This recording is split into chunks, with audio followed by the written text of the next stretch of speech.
Well, thank you, Mr. President. I don't get the chance to say that all the time these days. So, Mr. President, thank you very much for that kind introduction, and above all, for your stalwart leadership of this organization and its tireless efforts to improve the lives of American workers, which is unparalleled. And I really appreciate the vigor, the vitality, the tenaciousness of your leadership. I've seen it when you address the Senate Democratic Caucus, which is overwhelmingly friendly, but nonetheless, you keep our feet to the fire, as you should, and I appreciate what you do for workers each and every day. Let's give President Trump a round of applause. He really deserves it, you know.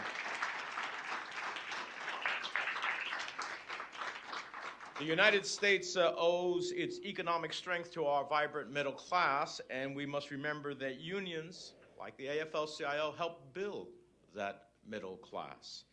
And while many Americans are not unionized, they too owe their quality of life to you and to generations of labor leaders and organizers who fought for fair pay, better benefits, and basic fairness in our economy. So I want to thank everyone within the AFL-CIO family for continuing to stand up for American workers and never, ever giving up. And so long as I'm New Jersey's senior senator, you can count on me to stand with you in the struggle for workers' rights, both here at home and in my role as a ranking Democrat on the Senate Foreign Relations Committee across the world.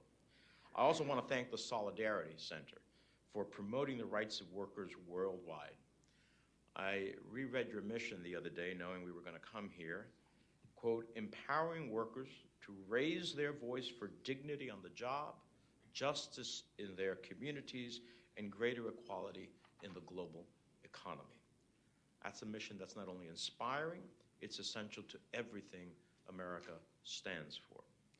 And I especially want to applaud the courage and determination of your organizers around the world. Your staff is not only building the next generation of labor organizers abroad, but often doing so in difficult and sometimes even dangerous conditions. So thank you all for what you're doing to build a brighter future for workers worldwide.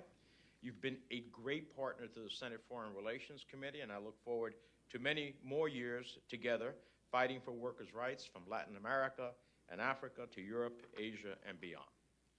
I understand we have representatives of the Bangladeshi embassy here today, and we thank them for joining us this morning. The Bangladeshi ambassador here in Washington worked as a fellow in the office of Senator Ted Kennedy, who was not only one of the labor movement's greatest champions, but also a deep believer in the strong U.S. relationships with Bangladesh. His efforts in the Senate during Bangladesh's war for independence set the early days of the U.S.-Bangladesh relationship on a positive course, one rooted in constitutions that highlight democratic values.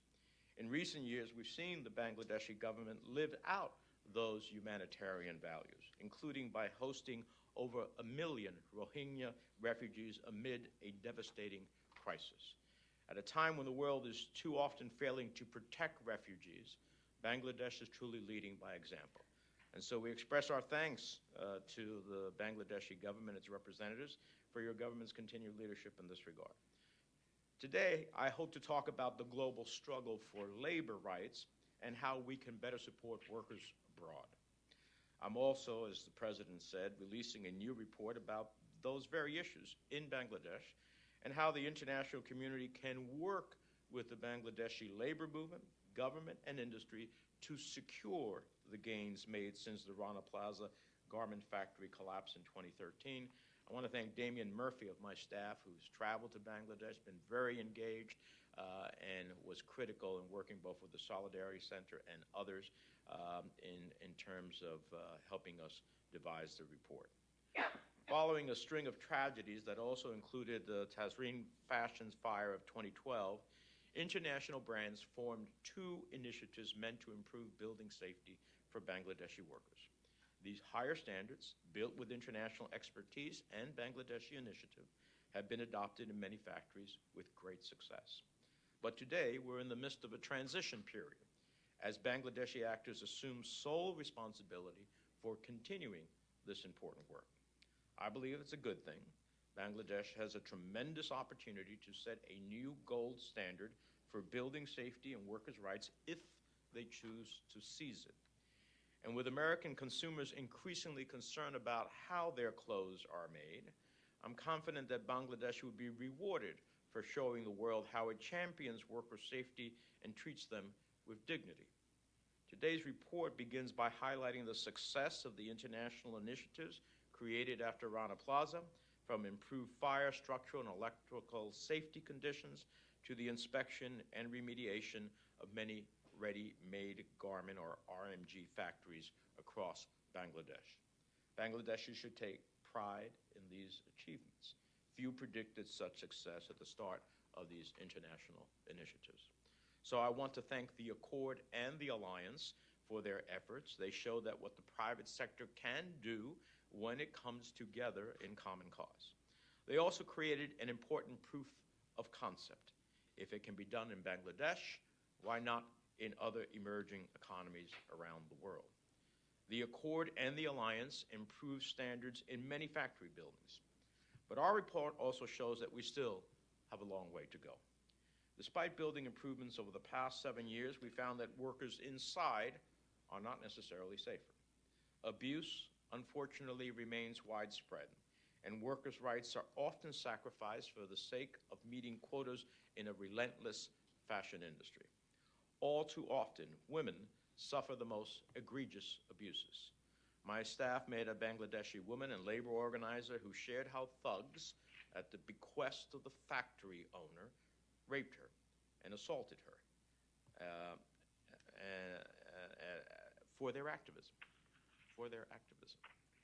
These conditions should be acceptable to no one. Society must recognize that women are the backbone of the RMG sector in Bangladesh, and therefore the backbone of the Bangladeshi economy. And employers should treat the protection of their rights as a critical national resource. As Bangladeshi government and locally run private entity, the Ready-Made Garment Stability Council assumed responsibility for monitoring building safety and labor rights. It's time for all stakeholders involved to address some important questions. Number one, will the government maintain progress on building safety and pursue new measures to protect labor rights? Number two, will the new Ready-Made Garment Sustainability Council build on the progress of international initiatives and continue to strengthen building safety, respect labor rights, and protect workers from abuse? Number three, will international brands demand higher building safety standards and greater respect for workers' rights, including protection from abuse, and be prepared to walk away if factories fail to meet those expectations? If the answer to each of these questions is yes, the label "Made in Bangladesh" will become a badge of honor that represents true purpose and brings its people great pride. But if the answer is no, I fear that Bangladesh could lose its status as a top destination for the RMG sector. This new report also underscores how labor leaders and activists who fight on the front lines for change remain especially vulnerable to abuse. We found that the environment for union organizers and activists has deteriorated significantly, as evidenced by the violent repression of workers who protested for a better minimum wage in December of 2018 and January of 2019. While hundreds of unions were registered following the tragedy at Rana Plaza, union leaders now face substantial bureaucratic hurdles and continued intimidation from factory owners.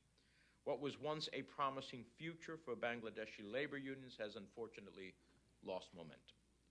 We also learned that factory owners are not being held accountable for violating the 2006 Bangladesh Labor Act. Joining a union or even filing a complaint can cost workers their jobs and throw their families into duress. Where is the accountability required under the law? The Bangladesh Department of Labor has not fully prosecuted or enforced reinstatement of union leaders in most, if not all, unfair labor practice cases, more than 15 which have been pending for years. My friends, starting investigations only goes so far. It is up to the government of Bangladesh to deliver the justice necessary to change the lives for the better and strengthen the labor movement. This month, the United States will mark 109 years since the Triangle Fire in New York City. Its impact on labor rights was historic, and its legacy of reform reverberates today. It brought new laws and improved workplace conditions throughout New York and the nation, some of which remain in effect today. The parallels between the Triangle Fire and the Rana Plaza tragedies are striking. Both tragedies disproportionately impacted women. Both galvanized unprecedented action by government, industry, and the general public. Both resulted in a burst of union creation. But it's important to remember that America's fights for labor rights did not end with the burst of reforms passed back in 1911. Our struggle for worker rights continues to this day. So if there's any lesson for Bangladesh to take from the Triangle Factory tragedy, it's that reform is not a one-time event. Factory compliance is not a one-time event. Union registration is not a one-time event. Accountability is not a one-time event. Indeed, Bangladesh's labor laws are only as strong as their enforcement. The ability to form a union is the floor, not the ceiling. How unions are treated after formation also matters. It's not enough for brands and factory owners to adopt policies against workplace abuse. They must be willing to fire and prosecute managers who physically and verbally abuse workers. Only then does real cultural change take hold. So how can we deliver that change? Our report includes more than 30 recommendations, and I will highlight just a few. The recommendations are included in the report. They're available at the end of this presentation. First and foremost, the government of Bangladesh should protect union leaders from retaliation and illegal terminations. This means carrying out prompt and impartial investigations into factory owners alleged to have broken the law, including by suppressing union activity and verbally, physically, and sexually abusing workers. And it means prosecuting them to the fullest extent of the law. In addition, Bangladesh should register unions that meet all requirements effectively and transparently. The local industry, through the Bangladesh Garment Manufacturers and Exporters Association, the BGMEA, should ensure that workers' representatives have power equal to the BGMEA and participating brands on the Ready-Made Garment Sustainability Council Board of Directors. The private sector also has a responsibility to hold factory owners and managers accountable for credible allegations of worker abuse and labor violations. Apparel retailers and global brands that source from Bangladesh should collectively develop and implement a zero-tolerance policy on violence and harassment of workers, especially when it is gender-based, and make these expectations public. The world's leading fashion brands have the responsibility and the power to demand higher safety and labor standards in their supplier factories, and they should be prepared to break contracts with suppliers who fail to live up to them. The brand should also ensure that pricing and sourcing contracts with RMG factories incorporate cost of labor and safety compliance, including the cost of minimum wage increases, overtime payments, and all legal benefits to eliminate incentives for managers to cut corners, sacrifice safety, and abuse workers. With these and other recommendations, I believe Bangladesh has a real path to achieving even greater progress. But let me be clear, the work of the international community is not done. The United Nations should immediately launch an investigation into allegations of worker abuse, including gender-based violence. The UN should also conduct a visit to Bangladesh focused on the right of workers to join a union and conduct union activities without retaliatory actions like firings and false criminal charges. The International Labor Organization should launch a commission of inquiry on Bangladesh in response to alleged violations of the ILO Conventions on Freedom of Association and Protection of the right to organize, the right to collectively bargain. Likewise, the United States has a role to play. I applaud the work of Ambassador Earl Miller, who, like Ambassador Dan Mosena and Ambassador Marsha Bernacat before him, has amplified U.S. interests, values, and respect for labor rights in Bangladesh. We have had an outstanding representative in Dhaka since 2013. The U.S. must maintain this approach, including our suspension of trade benefits under the Generalized System of Preferences until Bangladesh fully implements the 16-point Labor Action Plan. I also recommend revising that document to reflect current challenges, particularly violations of labor rights and workers' abuse. We should also consider imposing visa bans against government officials and factory owners implicated in retaliatory violence against labor organizers. Congress should also increase funding for U.S. programs promoting labor rights in Bangladesh, particularly the right to organize and collectively bargain. And finally, I will call upon the Government Accountability Office to examine labor rights in apparel-producing countries to better inform U.S. policymaking and programming. This will pair with legislation I will introduce later this year on labor rights in Bangladesh. As I said earlier, Bangladesh has the opportunity to be and set new gold standards for workers' rights. And Bangladesh can lead by example at a time the world desperately needs it. Indeed, the status of labor rights around the world, as President Trump said, is increasingly grim. Guatemala and Honduras now lead the world in murderers of trade union leaders and activists. In Cambodia, respect for freedom of association has deteriorated significantly. Reports reveal that workers who complain about working conditions face threats, retaliation, and even criminal charges.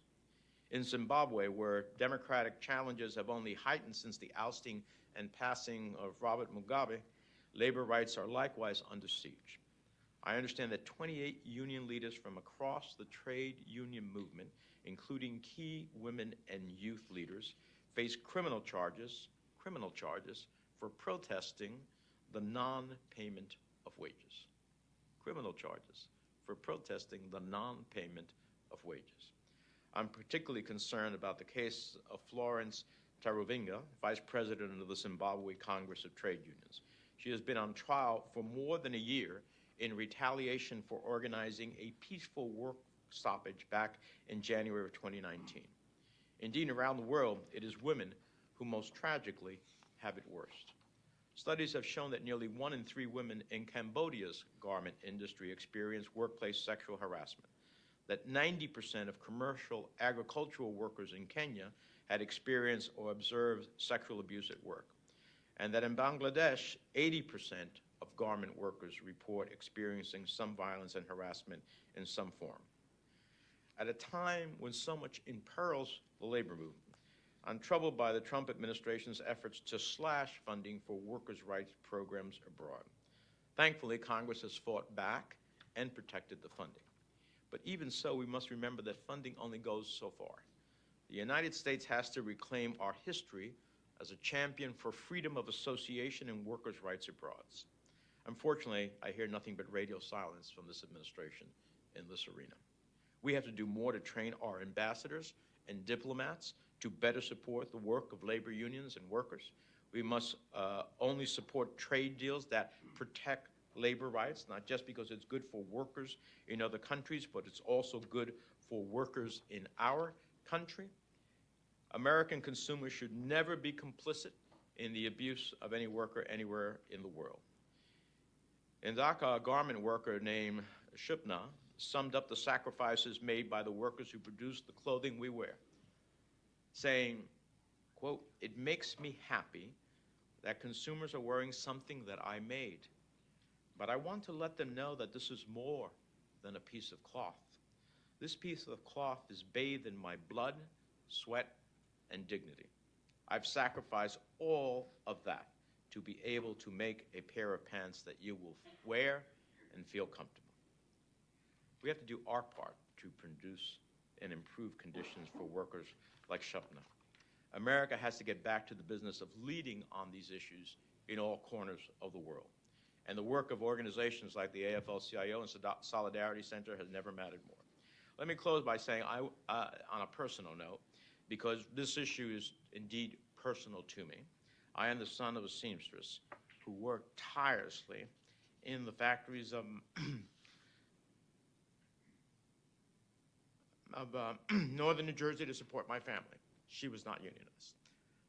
I saw the effects of her working in a factory and not being unionized.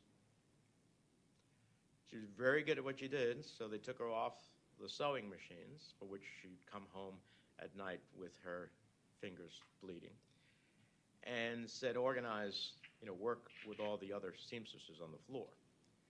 But she never got paid as a floor supervisor, as the two guys who were in the factory did. She never got paid as a floor supervisor. It taught me about equal pay for equal work. It taught me about the conditions in the factory in which she worked. So I know how difficult this work can be, but it should never be fatal. The work environment should never be hostile, and the right to organize and collectively bargain should never be trampled upon. All of us have to live up to these values, and I truly believe Bangladesh has an opportunity to lead the way, to set that gold standard, to be the country that not only produces good products, but does so safely and ethically. I want Bangladesh to succeed. I want the Bangladeshi economy to grow. I want Bangladeshi workers to thrive. And I believe the Bangladeshi people share in these dreams. They want the label "Made in Bangladesh" to be a source of pride. Bangladeshi labor leader Kalpana Akhtar, a true hero for labor rights, testified before our committee here in Washington not long after the Rana Plaza disaster. She recently said that, quote, "Cheap clothes are not cheap. Someone always has to pay for them, and that someone is a worker." My friends, the struggle for labor rights is the life's work of so many in this room. It's work that demands that all of us, unions, the government, the private sector, and workers themselves join hands in common cause. Let that be our task. Let it be our goal. And as we take up this charge, I'll stand with you every step of the way, just as I always have. Thank you very much for having me with me.